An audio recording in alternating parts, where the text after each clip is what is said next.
How to perform a quick SD card test. Press the menu button located here, then use the up and down buttons to select settings, press enter, and then use the up and down buttons to select SD card and press enter again. Once on this screen, use the up and down buttons to select card test and press enter again.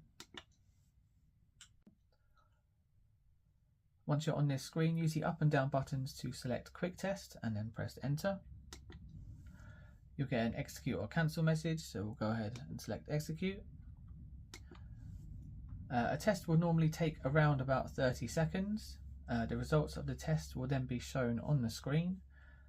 You can press the menu button at any time to cancel it mid-test. So we'll go ahead and wait for this one to complete.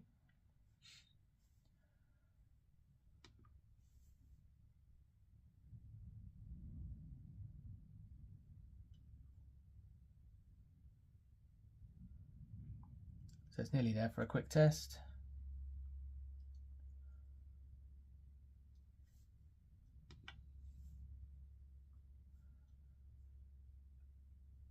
And the result comes up on screen, and this one's a pass.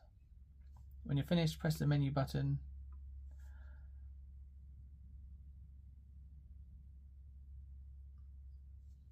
and then press it a few more times to go back to the home screen. Thank you so much for watching this tutorial. I really hope you found it helpful. Check out the description for all our other tutorials.